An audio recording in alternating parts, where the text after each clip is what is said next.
तो इसलिए प्रथम नामकरण ग्वाल वालों ने इसका नाम चित्र विचित्र शिला रख दिया, क्योंकि इस पर जो चित्र बनाए थे, बर्तन बनाए थे, वो बिखर गए। फिर इस पर आलता गिरा, इसलिए इसको आलता पहाड़ी भी कहते हैं।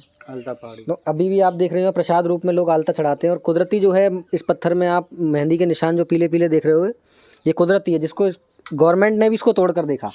जय श्री राधे। मैं इस बार आया हूँ सखीगिरी पर्वत। ये बरसाने से मात्र 1 किलोमीटर दूरी पे है और यहाँ पे ललिता सखी जी का विवाह हुआ था।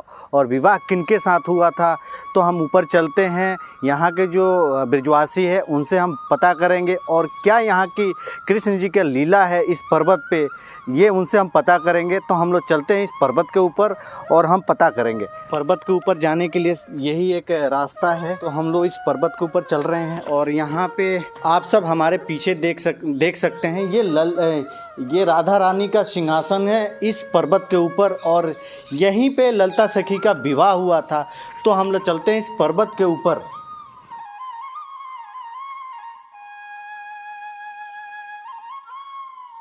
तो यहाँ के जो लोकल निवासी हैं, ब्रजवासी हैं, उनसे हम पता करते हैं। राधे राधे जी। राधे राधे प्रभु जी। आपका नाम क्या है? जी, मेरा नाम वेदाचार्य है, ललिता जी के पुरोहित हैं हम। जी जी।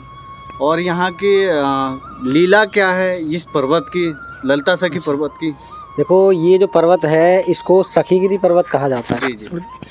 तो ये जो स्थान है जो आप देख रहे हो, दर्शन कर रहे हो, ललिता सखी बिहावला के नाम से इसको जाना जाता है। और जो आप यहाँ अपने सिंहासन यहाँ आप दर्शन कर रहे हो, सामने से भी आपने दर्शन किए, इसको राधा रानी का सिंहासन कहा जाता है। राधा रानी यहाँ पर विराजती हैं। राधा रानी के सामने इसी चौक पर आपको यहाँ दिख रहा होगा पीछे, ये इस चौक पर राधा रानी के सामने ललिता सखी और ठाकुर जी का विवाह होता है। तो ये जो ललिता सखी और ठाकुर जी के साथ में विवाह होता है। भगवान कृष्ण का विवाह ललिता सखी के संग हुआ है। अच्छा, ये तो हम जानते नहीं थे। बड़े आप बड़ी गुप्त वाली बात बता रहे हैं। ये बहुत कम लोगों को जानकारी है, क्योंकि राधा रानी से उम्र में बड़ी हैं ललिता सखी और उनकी गुरु भी कहलाती हैं। और राधा रानी से पहले भगवान का ललिता सखी का बाल्य विवाह हो चुका है। अच्छा। बच्चे आपस में खेलते हैं, इस प्रकार यहाँ विवाह हुआ है। और इसके जो है प्रमाण भी हैं। आज भी इस जगह उसी विवाह को पूर्ण किया जाता है। ये संपूर्ण लीला वामन द्वादशी की लीला है। राधा अष्टमी के 3 दिन बाद ये लीला होती है, जिसको कि वामन द्वादशी कहा जाता है। राधा अष्टमी के 3 दिन बाद जो द्वादशी आती है, उस दिन ये जो आती है भादों के महीने में आती है। आपकी भाषा में कहें तो सितंबर के महीने में, भादों के महीने में शुक्ल पक्ष में वामन द्वादशी के दिन आज भी हर साल नंदगांव से यहाँ भगवान की बारात आती है सुबह 8 बजे। तो भगवान की जब यहाँ बारात आएगी, ऊंचा गांव में ही दाऊजी मंदिर के अंदर बारात जो है ठहरती है। 8 बजे से 11 बजे तक रास होता है, सगाई होती है। 12 बजे 19 स्वरूपों को, वहाँ 4 स्वरूप बनते हैं, भगवान कृष्ण, राधा रानी, ललिता सखी और विशाखा सखी। विशाखा सखी कमई की हैं। तो उस दिन चारों स्वरूप जो है यहाँ उनको बना करके दाऊजी मंदिर से, ऊंचा गांव से कंधों पर साधु संत यहाँ के बैठा करके उन्हें यहाँ लाते हैं। जैसे बारात के अंदर कोई घोड़ा बनता है, कोई हाथी बनता है, इस प्रकार के संत जो है यहाँ ठाकुर जी की सेवा में रहते हैं। तो उसी दिन ये विवाह होता है। तो अभी जो आप यहाँ दर्शन कर रहे हो, ये सखीगिरी पर्वत है। सखीगिरी पर्वत पे ये जो आप देख रहे हो, ये यहाँ फिसलनी शिला, चित्र विचित्र शिला और जो है आलता पहाड़ी इसे कहा जाता है। 3 नामकरण है इसके। इसकी जो महिमा है, इसकी जो लीला है, वो इस प्रकार है कि भगवान यहाँ बैठ कर के मिट्टी के खिलौने बना रहे थे। और इसी पर्वत पे थोड़ा सा ऊपर यहाँ अष्ट सखियाँ विराजमान थी। वो पैरों में महावर लगा रही थी। जैसे देखा हुआ आपने विवाह में मेहंदी महावर लगती है, तो महावर को आलता भी कहते हैं। तो जिस बर्तन में आलता रखा हुआ था, महावर रखा हुआ था, वो उनके हाथ से छूट गया, सखियों के हाथ से। और छूट करके, अब पहाड़ है, टेढ़ा है, फिसलन है, तो ठाकुर जी के पैरों में आया। पैरों में से होते हुए जो भगवान जो मिट्टी के खिलौने बना रहे थे, उनमें चला गया आलता। आलता गीला होता है, पानी जैसा।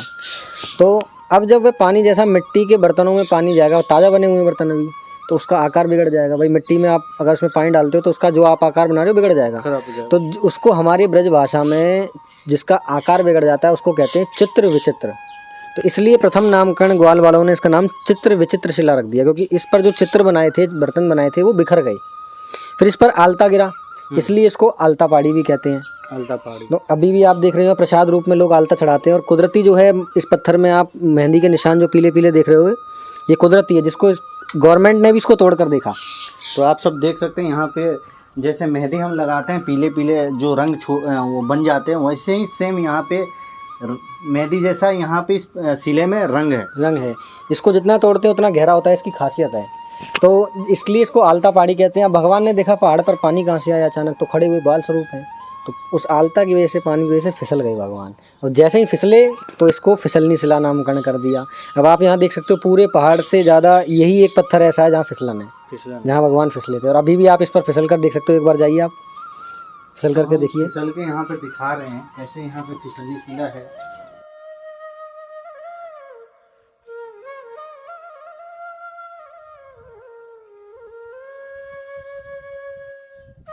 यहाँ आपने जो ये फिसलनी शिला के दर्शन किए, तो ये जो भगवान ने लीला करी, देखो भगवान कोई लीला कर रहे हैं तो ऐसे ही तो नहीं करेंगे, उसमें कुछ ना कुछ राज होगा। तो भगवान ने जो बर्तन बनाए, खिलौने बनाए जो बिखर गए, ये भगवान ने मनुष्य बनाए थे, आप और हम। जब उसके अंदर तो भगवान जो फिसले यहाँ पर, तो भगवान ने जो यहाँ बर्तन बनाए, तो जो बर्तन बनाने के पश्चात जो बर्तन बनाए भगवान ने मिट्टी के, वो आप और हम बनाए, मनुष्य बनाए। और मनुष्य के अंदर यानी बर्तन के अंदर जो पानी गया उससे उसका आकार बिगड़ गया। इसी प्रकार मनुष्य के अंदर जब इस संसार के जो जल स्वरूप जो है अंदर वो प्रकार गए, जैसे कि मोह माया लालच, तो अंदर से इंसान के जो है संस्कार बिगड़ गए। तो भगवान उस चीज़ को, लीला को यहाँ दर्शा रहे हैं। जैसे मिट्टी के बर्तन में पानी जाने से उसका आकार बिगड़ जाता है, इसी प्रकार से मनुष्य के अंदर कलयुग का प्रभाव जाने से उसके संस्कार बिगड़ जाते हैं। तो ठाकुर जी की सेवा में मन लगाए रखोगे तो सारी चीज़ें ऑटोमेटिक अच्छी हो जाएंगी। ये यहाँ की लीला है। तो आप लोगों ने यहाँ की लीला अपने इनके माध्यम से सुना, और हमें भी पता नहीं था जब ललिता सखी का यहाँ पे विवाह हुआ था। और मैंने तो यहाँ तक मैंने सुना था जो भगवान कृष्ण का रुक्मणी जी के साथ में विवाह हुआ था, लेकिन ललिता सखी का आज मैंने पहली बार इनके मुख से सुन रहा हूँ। तो ये वीडियो आप लोगों को कैसा लगा, आप लोग कमेंट और शेयर करके ज़रूर बताएं, और एक दूसरे को आप लोग ये वीडियो ज़रूर शेयर करना। धन्यवाद।